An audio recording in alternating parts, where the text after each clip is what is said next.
સુરતમાં પૂર બાદ રાહત કામગીરીની સમીક્ષા માટે મહત્વની બેઠક યોજાઈ હતી। નાયબ મુખ્યમંત્રી હર્ષ સંઘવીની અધ્યક્ષતામાં તમામ ધારાસભ્યો અને જિલ્લા વહીવટીતંત્ર સાથે રાહત કામગીરીનો વિગતવાર હિસાબ લેવાયો હતો। સુરતમાં પૂર બાદ સરકાર દ્વારા કરવામાં આવેલી રાહત કામગીરીની સમીક્ષા માટે મહત્વપૂર્ણ બેઠક યોજાઈ હતી। નાયબ મુખ્યમંત્રી હર્ષ સંઘવીની ઉપસ્થિતિમાં તમામ ધારાસભ્યો અને જિલ્લા વહીવટીતંત્રના અધિકારીઓ હાજર રહ્યા હતા। બેઠકમાં પૂરગ્રસ્ત વિસ્તારોમાં રાહત કેટલી અને કેવી રીતે પહોંચી, નુકસાનનો સર્વે કેટલો પૂર્ણ થયો તેમજ અસરગ્રસ્તોને સહાય વિતરણની સ્થિતિ અંગે વિગતવાર માહિતી લેવાઈ હતી। સાથે જ બાકી રહેલા પ્રશ્નોના ઝડપી નિરાકરણ અને આગળની કામગીરી અંગે પણ જરૂરી સૂચનાઓ આપવામાં આવી હતી। 9 જુલાઈએ સુરત શહેરમાં અતિ ભારે વરસાદના કારણે અનેક વિસ્તારોમાં રહેતા નાગરિકોએ તકલીફોનો જે સામનો કરવો પડ્યો હતો। લોકોને ઘરોમાં, દુકાનોમાં, વેપારમાં ક્યાંક ને ક્યાંક આ ભારે વરસાદના કારણે ભરાયેલા પાણીમાં નુકસાનીનો બી સામનો કરવો પડ્યો। રાજ્ય સરકારે વહીવટી તંત્રો જોડે મળીને તાત્કાલિક આ તમામ શહેરીજનોને કઈ રીતે મદદ પહોંચાડી શકાય અને ફૂલ નહીં તો ફૂલની પાંખડી પણ આ દુઃખની ઘડીમાં ટીમ ગુજરાત તરીકે મહાનગરપાલિકા, જિલ્લા વહીવટી તંત્ર, રાજ્ય સરકાર એક ટીમ તરીકે બધા જ ઘરોમાં તાત્કાલિક સર્વે થાય, ઘર વખરી કેશ ડોલ આપવામાં આવે મહાનગરપાલિકા દ્વારા, સ્વચ્છતા, સ્વાસ્થ્યની તાત્કાલિક ચિંતા કરવામાં આવે। આજે બપોરે 12 વાગ્યા સુધી સુરત શહેરમાં 61,360 લોકોને કેશ ડોલ ચૂકવી લેવામાં આવ્યા છે અને ઘરવકરી માટે 29,642 લોકોને ઘરવકરીની બી સહાય પહોંચાડી લેવામાં આવી છે। એટલે કુલ મળીને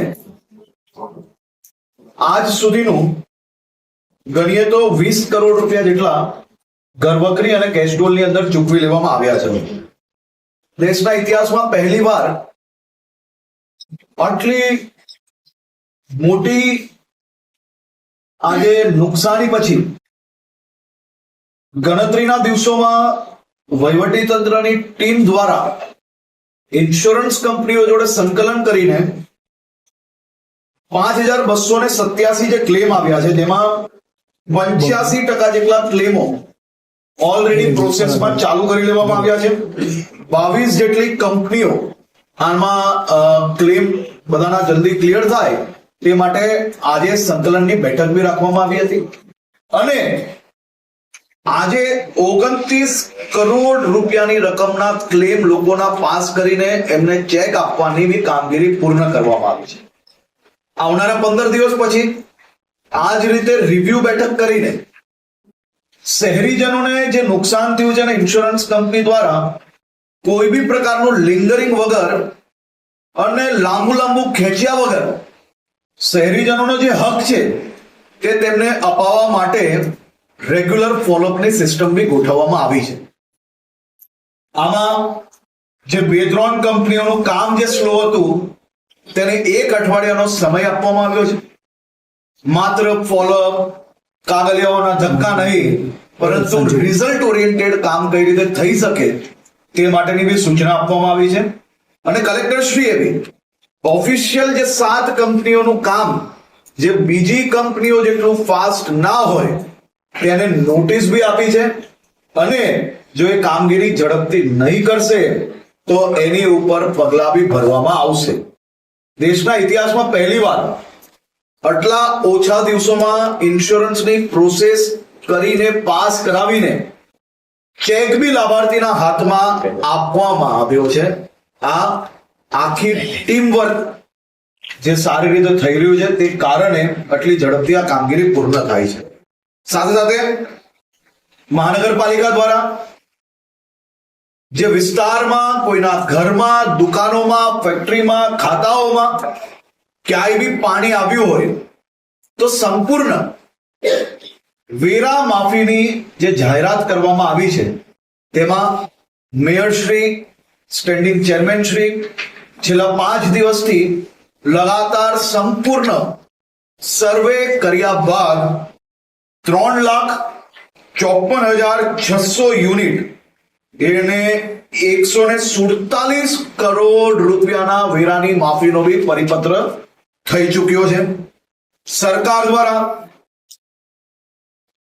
જે સહાય પેકેજ ડિક્લેર કરવામાં આવ્યો છે તેને કોઈ બી સામાન્ય નાગરિકે કોઈ સરકારી કચેરીઓમાં ધક્કા ના ખાવા પડે તે માટે વહીવટી તંત્ર દ્વારા એની બધી જ સમિતિઓ બનાવી લીધી છે અને સમિતિઓ જોડે જોડે એક ઓનલાઈન પોર્ટલ બી બનાવ્યું છે. એ ઓનલાઈન પોર્ટલ પર જે કોઈના ઘરમાં કે દુકાનોમાં જ્યાં જ્યાં નુકસાન થયું છે અને જે યોજના બનાવી છે એ યોજનામાં જે લોકોને લાગુ પડતું હોય એવા લોકો એમના ફોટો વિડીયો જોડે સંપૂર્ણ માહિતી ઓનલાઈન ભરી શકે છે. હમણાં 1 કલાકમાં ઓફિશિયલ પ્રેસ નોટના માધ્યમથી આ વેબસાઇટ ચાલુ કરી લેવામાં આવશે.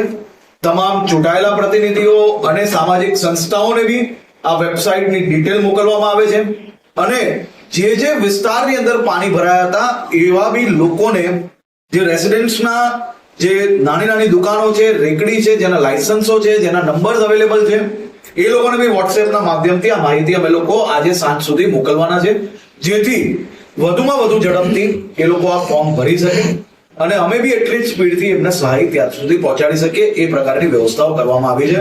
આજે મારા તમામ સાથી ધારાસભ્યો જે પોતપોતાના વિસ્તારની અંદર કેસ્ટ્રોલ હોય, ઘરવખરી હોય અને જેના જરા વિસ્તારની અંદર હજી બી નાનું મોટું ક્યાંય બી બાકી રહ્યું હોય, આ તમામ જનપ્રતિનિધિઓ, સાંસદ શ્રી અને મેયર અને સ્ટેન્ડિંગ ચેરમેન શ્રી બધા જ લોકો એમને જે કઈ માહિતી મળી હોય કે કોઈ બી કમ્પ્લેન મળી હોય કે કોઈ બી નાનો મોટો વિસ્તાર કે કોઈ બી સોસાયટી હજી બી રહી ગઈ હોય તો ઘરવખરી અને કેસ્ટ્રોલ એને ઘરે ઘર સુધી પહોંચાડવાનો આપણે નિર્ણય લેવામાં આવ્યો છે.